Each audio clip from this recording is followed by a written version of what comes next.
It's time to kick ass and chew bubble gum. And I'm all out of gum.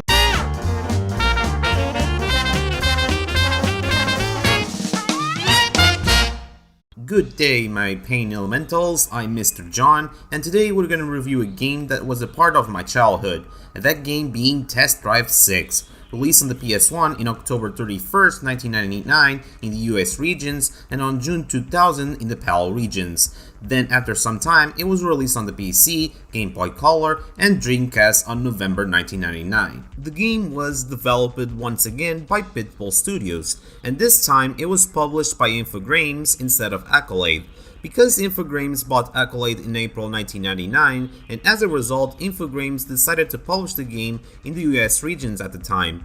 However, in the PAL regions, the game was published by Cryo Interactive, who also made and published some obscure games like Dune, Mega Race, and Lost Eden. Believe it or not, Test Drive 6 was a game that I didn't buy at full price. Instead, I got this game on PC thanks to a pack of soft drinks that my mother used to buy back in the day. You see, in Portugal, there was a time that if you bought a pack of soft drinks, you'd get a game for free, and that game being Test Drive 6. This was freaking bonkers, as you not only you'd get a pack of soft drinks that tasted good, but you'd get a game for free.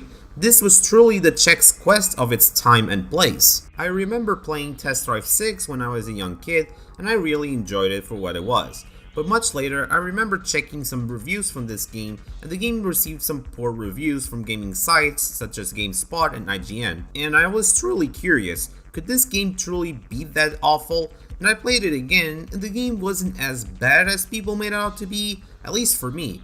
But is it still good? Well, let's find out in this review. Test Drive 6 has two modes. Practice mode, where you can pick your car and your track without any additional stuff, and race menu, where it's actually the real meat and potatoes of this game. This mode has a lot of stuff, such as tournament races, which you'll spend most of the time in this mode, single race, which is self-explanatory, challenge, which is a time trial mode, and cop chase, which is actually the same as Test Drive 5's cop chase mode. As you start the game, you only have 40,000 of credits, and you have to buy a lower tier car, and they are pretty cheap, with the exception of the Jaguar XKR, which costs 50k, which kinda sucks. One thing that I liked about Test Drive 6 is that you can paint your car with any color you want. In Test Drive 5, you could only select a few color presets for every car, but in this game, you can choose any color you want. Once you buy your car, if you have spare cash, you can also upgrade your car, but I'll get to that later. But if you don't want to upgrade your car, you could go straight to the tournament mode, where you can participate in tournaments. However, there's a catch, as you need some money to enter these races. This is because Test Drive 6 is one of the first racing games to ever feature a betting system, which was actually pretty innovative at the time when this game was released. And this feature was polished to greatness when Juiced 1 and 2 were released. Anyways, in the tournament races, you can bet as much as you want. However, there is a limit on how much you can bet. For example, in the Class 1 tournaments, your maximum bet is 2,000 to 4,000 credits, whereas in the Class 4 tournaments, your maximum bet is 40,000 to 60,000 credits. So you can pretty much tell that the maximum bet gets bigger as you go through class to class. But why do you need to go for maximum bet? Well, that's because if you do that, the tournament pot gets bigger and bigger, and then you earn more cash. But if you go first place on every race on top of going for maximum bet, you'll earn even more money, having more opportunities of upgrading your current car or buying new cars from new classes. As you complete the tournament races, you'll unlock new tracks and new cars along the way. Typical stuff, you know. Now, remember when I said that when you start the game, you only have 40,000 credits to buy a low tier car? Well, that's because the car roster of Test Drive 6 is divided by classes. The car roster in Test Drive 6 is pretty diverse. It has a lot of fan service. Cars such as the Dodge Viper GTS, Shelby Cobra, Nissan Skyline, and the Jaguar XJ220. Now, these cars do return in Test Drive 6, and there are some new cars to choose from, like the Lotus Elise, Paynos Esperante, Ford Mustang Super Stallion, Subaru Impreza, Ford GT40, Toyota GT1, Lotus Esprit, Marcos Mantaray, and the Venturi 400 GT. the latter which also appeared in Gran Turismo 2, so that's pretty cool. These cars are in different classes. For instance, the Audi TT is in Class 1, whereas the Dodge Viper is in Class 3, and GT40 is in Class 4. What this basically means is that you can't use Class 1 cars in a Class 4 race, and vice versa. Little fun fact, but in the PAL version of Test Drive 6, there's an extra car, the BMW LMR, which never appeared in the US versions of the game, so that's a bit weird. Licensing issues, I guess? As I said before, the game also has the ability for you, the player, to upgrade your cars. You can upgrade your engine, tires, suspension kits, and brakes. Not only that, but you can adjust the settings of your car, such as altering your speed of your car, making the car suspension hard or soft, and so on.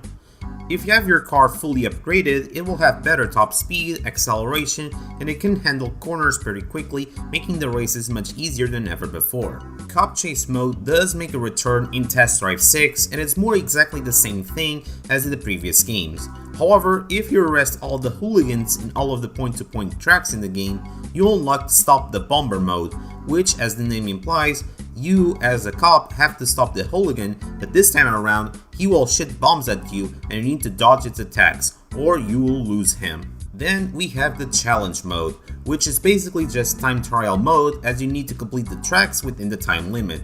It's actually a decent mode, as you can actually grind some cash in order to get new upgrades or new cars. Test Drive 6 has a lot of tracks. There's new circuit tracks such as Cape Hatteras, Egypt, Ireland, Pelton Raceway, Lake Tahoe, and Switzerland. Test Drive 5 circuit tracks such as England, Newcastle, Jordan, Italy, Maui do make a return in Test Drive 6, which is not by any means a bad thing, given that Gran Turismo 2 and High Stakes, the PC version that is, also have tracks from older games. Not to mention that it's always a good thing trying new vehicles in an old track, so at least there's that.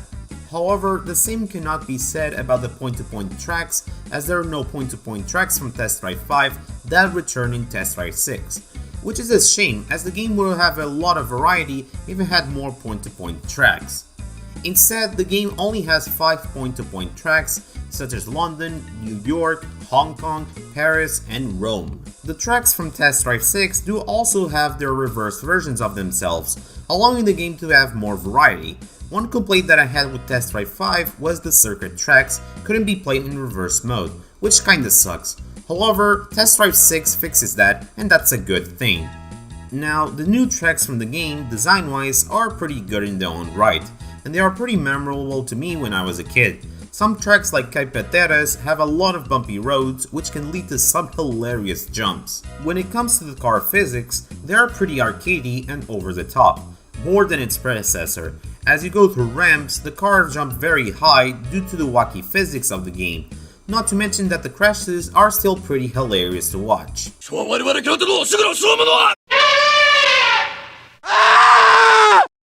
The PS1 version supports DualShock controllers as well as a neck-on controller like most racing games in the PS1 do. The PC version also supports controllers as well. Test Drive 6 controls are weird at first when you start playing the game, since the cars feel pretty twitchy to move, especially when you upgrade them to the max. Sometimes the cars handle like they're driving on ice, especially when you drive in some tracks such as Hong Kong and Lake Tahoe. However, it's not to the point that it's unplayable. Once you get used to the weird controls, the cars themselves control fine for the most part, and once you master the controls in this game, you'll become gold. Now, I understand that some people say that the controls in this game, in conjunction with the wacky physics, makes this game an infuriating and intolerable experience. However, that wasn't the case for me. During my playthroughs of this game, I got used to its wacky controls, and it's actually not that bad. Sure, the controls might be daunting at first due to its nature, but once you get the hang of it, it's honestly not awful. I think that this needs to be said.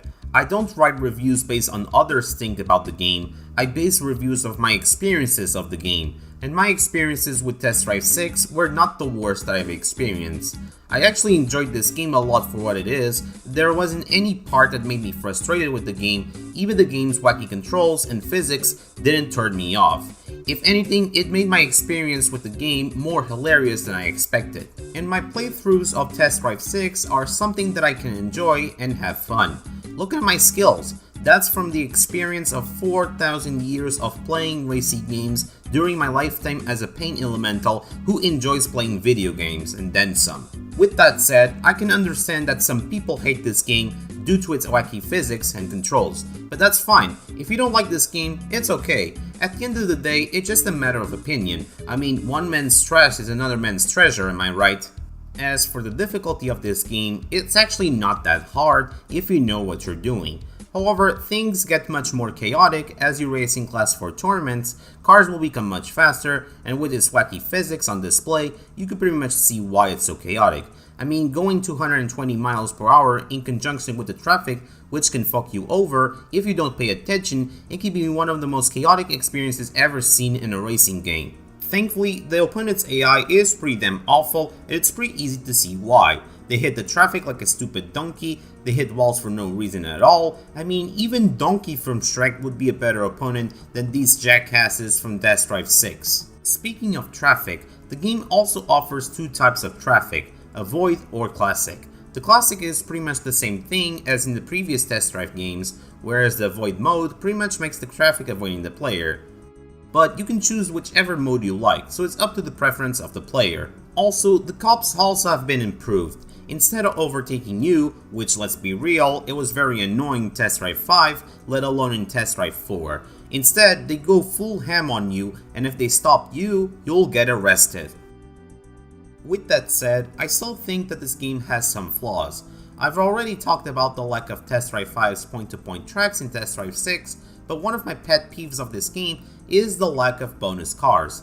In Test Drive 5, there were bonus cars like the Hot Rod Camaro, Pitbull Special, Fear Factory Wagon. In this game, we don't have that shit, which kinda sucks because I think this game would benefit more of having bonus cars.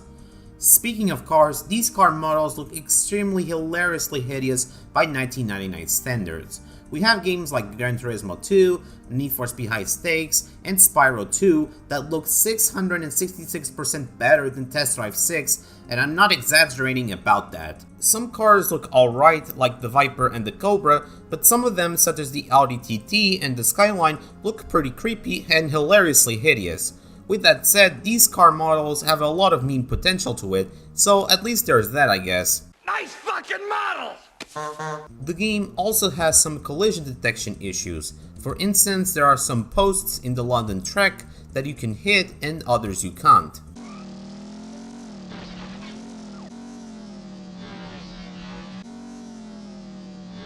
Fucking roll! Graphics wise, it looks pretty mediocre for a PS1 game released in 1999. I mean, in that year we had GT2, Spyro 2, and Need for Speed High Stakes, and they look pretty neat. Test Drive 6 on the other hand, it looks pretty mediocre at best, and awful at worst. The PS1 version has a lot of slowdowns, which can affect the experience for anyone who's playing. Luckily, if you're playing on an emulator like DuckStation, you can overclock the CPU of the console to remove any slowdown that the game has, which is pretty cool. Not to mention that it has widescreen support, which makes the game look a lot better, among other things such as upscaling resolution and texture filtering.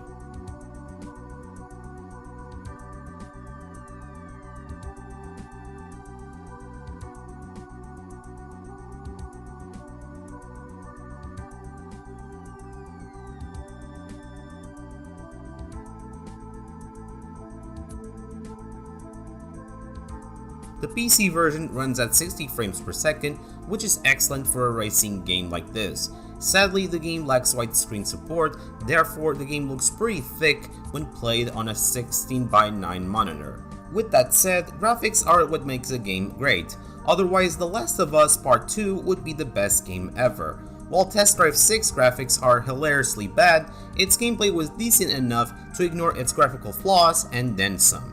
The engine sounds are exactly the same as in Test Drive 5, so there isn't much else to talk about it, but it leaves a lot to be desired. I mean, I was expecting some sound improvements, but nope, not in this game. However, there are some redeeming qualities in the sound department.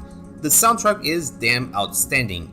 The game has licensed music, with incredible hits such as Time Running Out from Cyrus, Love from Gear Whore, He's a Skull from Key Burns, Tongue Tied from EV6, and last but not least, Cars from Fear Factory.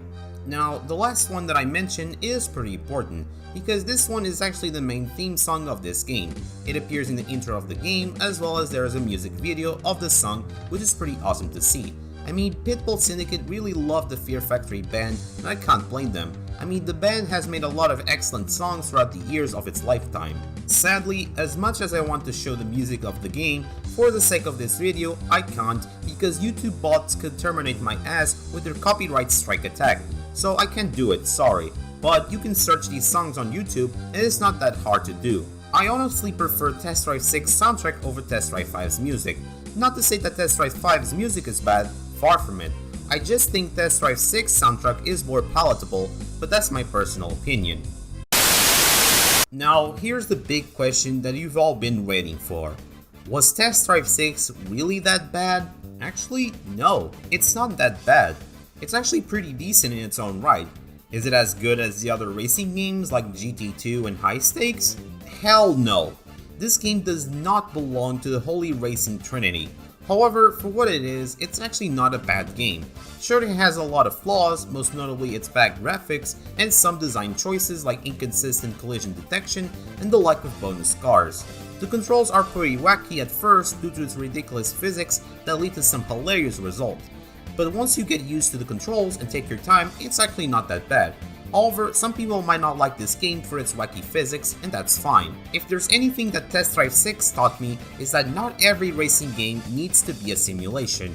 Sure, having a racing game that has realistic physics is great, but sometimes I just want a game that has physics so arcadey and wacky that is amazingly hilarious to play, and Test Drive 6 is a perfect example of that. If you want to buy the game, you can buy the PS1 version on eBay for like 6 euros, or you can download the PC version for free on myabandonware.com. At the end of the day, Test Drive 6 is not the flashiest nor the most immersive racing game out there, but it has its moments and its charm, and I do think that there are much worse games than Test Drive 6, and I'm gonna list just a few.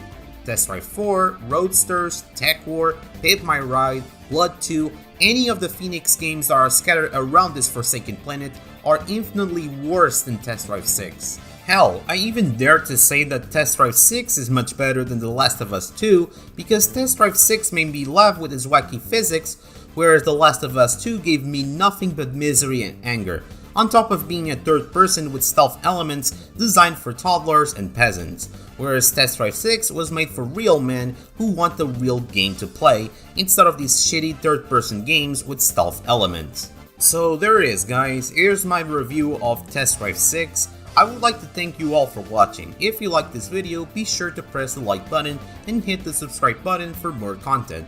I want to know your thoughts on the game. Did you like it? Did you hate it? Whatever it is, let me know in the comments below. And I'll see your sexy faces next time.